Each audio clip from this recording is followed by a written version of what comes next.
지난 편에 난설현이에 대해서 설명을 해주셨는데, 그 난설현이 시를 다듬어 준 분들이 계시잖아요. 그 또 영향도 많이 받았을 것이고, 그 부분을 더 설명을 해주고 넘어갔으면 좋을 것 같은데 부탁합니다. 이제 난설현이 둘째 오빠 허봉이가 그 어린 초이를 그렇게 이뻐했다고 그랬는데, 그 초이를 데려다가 자기 그 절친은 그 이다리한테, 3당 시인 중 한 명인 이다리한테 그 글솜씨를 이제 다듬어 주게 그렇게 이제 배려를 했었지. 이제 이달은 충청도 홍주 출생이요. 충청도. 지금의 홍성. 그 어머니는 그 홍주 관악 관기요. 어머니가. 그렇다 보니까 그 신분의 그 제약에 따라서 그 이다리가 그 인생을 참 유랑하면서 살게 된다고. 처음에는 사역원 한리학관이라고 해서 이제 번역하는 일, 주로 중국어 번역하는 일, 그런 일도 좀 잠깐 했고, 접빈사의 종사관이라고 해서 또 그 사신도 오면은 이렇게 마저들이고 하는 그런 일을 좀 했어요. 그런데 그 서자 얼자들은 그 당시 조선시대에 문과 시험을 못 봤다고. 문과 시험은 양반들만 보기 오고, 이 잡과 지금으로 따지면 뭐 운전이라든가 어떤 무슨 뭐 기술직. 그렇지, 기술직에는 나갈 수 있었는데 그 총명하고 재주 있는 사람들이 그 참 결스럽지도 않은 사람들도 그 문과 시험을 봐서 교실에 나가고 그러는 것도 있을 거 아니야. 그렇지. 뭐 훌륭한 사람들이 많이 있지만 그런데 자신들은 그 문과를 못 보고 그러니까, 그런 지금 얘기한 그 무슨 뭐 한리학관이 이런 일을 하다가 이제 그만두는 거예요, 자기가. 요새 말로 갑질이 심하구만. 그렇지 이제. 그런데 그 신분이 그 당시에는 그 뭐 양반이니 뭐니로 갈라놓은 데다가 또 서자 얼자로 또 나눠요. 거기서도 또 서얼로 가려놓으니, 그러니까 얼마나 그 비참한 삶이냐고. 그러고 자식이 누구든, 우리도 자식을 낳아서 키우고 우리도 또 부모가 있는 거지만, 부모 만나서 나오는 자식이 무슨 잘못이 있느냐고, 세상에. 그렇지. 아니 부모가 먼저 나오고 자식이 나중에 나오는 건데, 그 부모를 만난 것이 무슨 죄냐는 말이에요. 그래서 이다리도 그런 걸 그만두고 이제 유랑을 하면서 살고 그러는데, 아주 성격이 호방했나 봐. 그래가지고 어떤 법도나 예의 이런 거를 잘 뭐 구애받지 않고 하니까, 한편으로는 그 뒤에서 손가락질 하는 사람들도 좀 많고 그런 것도 있었던 모양이더라고. 그 이달이 그렇게 성격이 호방하고 그렇지만 워낙 그 시에 대해서 재주가 출중하고 하다 보니까 되게 이황 선생이나 율곡 이의여구도 아주 이런 각별한 인연을 갖고서 살아왔다는 거야. 그리고 그 임제, 그 황진이 무덤 앞에서 청초 우거진 골에 잔한다 누웠난다, 홍화는 어디에 두고 백골만 묻혔난다, 잔잡아 고날이 없으니 그를 서러하노라 했던 그 임제하고도 아주 친하게 지냈고, 이다리가. 근데 이달이 그 강원도 그 원주의 그 손곡이라는 데서 살았어요. 그 인연으로 해서 호가 손곡이라고. 그래서 그 이달 시비가 그 지금 그 원주 손곡리에 서 있고, 또 홍성 군청 뭐 앞에 어디 그렇게 또 서 있고. 홍성 군청 앞에 있지. 그 군청 앞에 있어요. 봤어 거기를. 그래서 이제 그 두 군데 그 이달의 시비가 서 있는 모양이더라고. 그런데 이달이는 자식이 없어. 무자식이야. 근데 거기에다가 또 아내가 먼저 가버렸어.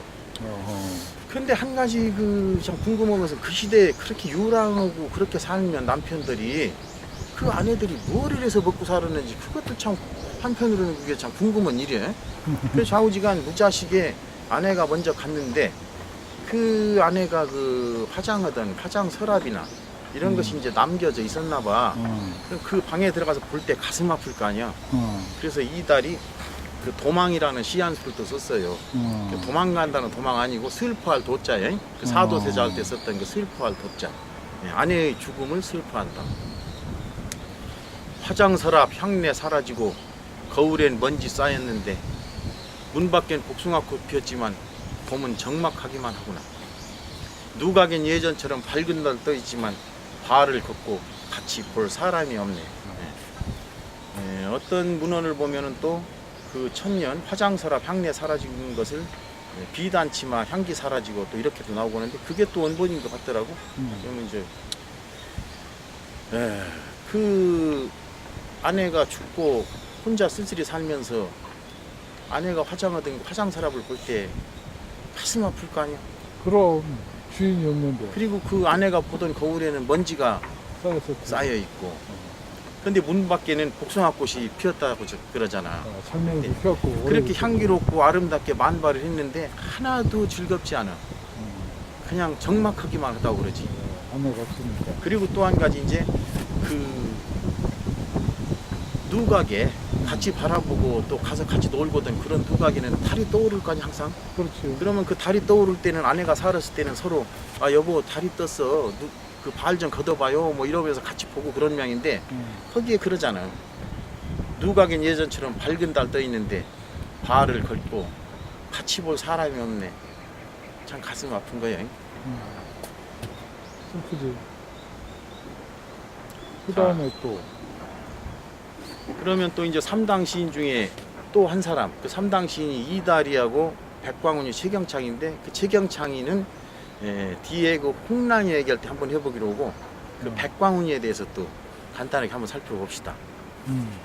백광훈이는 장흥 사람이야. 장흥서 났어. 근데 어린 나이에 어렸을 때 그 해남으로 간다고. 해남으로 가서 정삼품 장상관 부의 정응서라는 사람을 선생님으로 해서 거기서 이제 공부를 하게 돼. 근데 여기서 부의라는 것은 임금의 그 사위를 부마라고 그러잖아. 근데 부의는 세자의 사위. 근데 세자의 사위도 그냥 사위가 아니고 세자의 정실에서 난 딸, 정부인에서 난 딸하고 결혼한 사람을 부의라고 그런다네. 이제 그 부의 정응서를 선생님으로 모시고 이제 공부를 하는데 6살 때 그 뭐 잠깐 집에를 들릴 일이 있었던지 뭐 휴가를 가는 건지 좌우지간 그 서당을 나서게 될 일이 있는데 그 6살 어린 것이 서당을 나서면서 호재 정만수요 화계 우일래라 이러고 나갔다네. 이제 이게 또 무슨 얘기냐면은 호재 조우로자에 있을 제자 좋게 있어라. 그러니까 이제 잘 있으라는 얘기야. 잘 있어라. 정원에 가득 찬 나무들아. 화계 우일래 꽃피는 봄이 오면 다시 돌아오리니. 참 6살짜리가. 그러니까 선생이 그 정서라는 양반이 얼마나 그 어린 게 이뻐 보였겠느냐고. 그렇지. 근데 백광훈이가 27살 때 그 과거를 봐서 급제를 해요. 근데 벼슬에 나가질 않아. 그 당시에 을사사화가 일어나서 수많은 사람이 죽고 귀양 가고. 그런데 내가 벼슬에 나가서 내가 이걸 누릴 수가 있느냐. 이렇게 또 하나의 의리도 또 작용이 되는 거지. 그 자기를 아는 사람들이 죽고 귀양 가고 그러는데 그래서 백광훈이도 이게 전국을 떠돌면서 유랑을 또 온다고. 그 유랑을 때 특히나 임재하고 친해가지고 둘이 이렇게 말을 타고 유랑을 하는데 말은 한 필만 가지고 다녔다네. 그래서 하루는 임재가 타고 하루는 백광훈이가 타고. 그런데 백광훈이가 12살이 많아. 임재보다. 그러면 임재가 타는 날은 백광훈이가 마부가 돼서 아이고 어르신 오르십시오.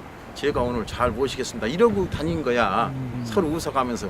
12살 차이가 나는데도 띠동갑이네. 그렇지. 12살 차이가 나는 띠동갑인데도 얼마나 서로 자별하고 그 서로 그 교류가 좋았으면은 그렇게 다녔겠느냐고. 그 백광훈이도 아까 이다리도 그 참 훌륭한 사람들하고 교류가 있었지만 백광훈이도 율곡 이하고도 굉장히 친했고 아까 얘기한 임재하고도 또 지금 임재하고는 뭐 더없이 그렇게 친하고 또 율곡 이하고도 아주 각별한 사이고 그리고 또 양사은이 뭐 태산이 높다 하되 하늘 아래 메이로다 오르고 또 오르면 못 오를 리 없건만은 사람이 제한이 오르고 매만 높다 하더라. 이거 뭐 우리 뭐 중학교 때 나왔나? 그 양사은이. 근데 이 백광훈이가 41살 때 그 참봉자리를 하나 얻어요. 그 이제 그 생계 문제도 있고 그렇게 유랑들 하면서 또 그 장가는 왜 갔나 몰라. 고생시키려고. 그러니까 그래서 이제 그 집안 생계 문제도 있고 참봉자리를 하나 얻는데 곧 얼마 못 오고서 한 5년 했나 그러고 죽어. 그런데 이제 이 백광훈이가 비록 참봉이면은 뭐 벼슬 최고 끄트머리인데 그런 벼슬밖에 못 온 사람이지만 그 어떤 그 인간적인 관계가 얼마나 좋았고 사람들한테 그 인정을 받았느냐 하는 것을 볼 수 있는 게 한 가지 있어요. 백광훈이가 죽었을 때 선조가 율곡 이이한테 요즘으로 따지면 장례 위원장을 맡긴다고. 그래서 율곡 이이가 그 장례 절차를 관장하고 또 그 당시에 전라도 관찰설이 또 송강 정철이 그 운구가 그 서울을 떠나서 해남으로 가는데 그 운구 행렬을 잘 이끌었다네. 그러니 얼마나 그 인간관계가 잘 돼 있는 사람이냐고. 백광훈이 또 시도 한 수 보고 가야 될 거 아니에요. 그렇지. 한서 그 이제 그 삼당 시인들 최경창이 뭐 이다리 백광훈이가 주로 그 봉은사를 중심으로 해서 이렇게 모이고 보문사. 봉은사, 서울의 봉은사, 봉은사 뭐 강남 어디에 지금 있나? 그 봉은사가 거기를 이제 중심으로 모이고 또 전국으로 유람을 다니고 그러다 보니까 그 스님들을 많이 알아요. 그러면 스님들도 이런 선생님들처럼 이제 때가 되면 이제 다른 데로 발령을 받아 가잖아. 그러니까 이제 지리산으로도 가고 금강산으로도 가고 오는 그 스님들한테 백광훈이가 이런 시를 또 한 수 남겼어. 이게 이제 증사준 상인이라는 시인데 상인은 스님을 높여 부르는 거라네. 네. 지리산 쌍계의 경치가 뛰어나고 금강산 만폭동 풍광이 기이하다는데 이 몸은 명산에 가보지도 못하고 매양 스님들 송별하는 시만 짓고 있네. 자, 이런 건데 그 스님들이 아무리 세속을 초월해서 산다 하더라도 다 같은 인간인데 그 낯설은 곳으로 갈 때는 좀 그 똑같은 사람으로서 좀 그렇잖아. 그렇지. 네. 좀 낯설은 곳에 대한 그런 생각. 그러니까 그거를 그냥 그렇게 뛰어다니는데 그런 데도 가보지 못했는데 스님 거기로 가셔서 좋겠습니다. 또 금강산 쪽으로 가는 스님한테는 만폭동 풍광이 그렇게 기이하다는데 저는 가보지 못했는데 또 그렇게 그런 데로 가시니까 참 좋으시겠습니다. 이렇게 부러운 듯 그러면서 이제 위로를 하는 거지. 그렇지. 참 그 인간적인 정이 그렇게 묻어나는 그런 시야. 지리산 쌍계의 경치가 뛰어나고 금강산 만폭동 풍광이 기이하다는데 명산에 이 몸은 가보지도 못하고 매양 스님들 송별하는 시만 짓고 있네.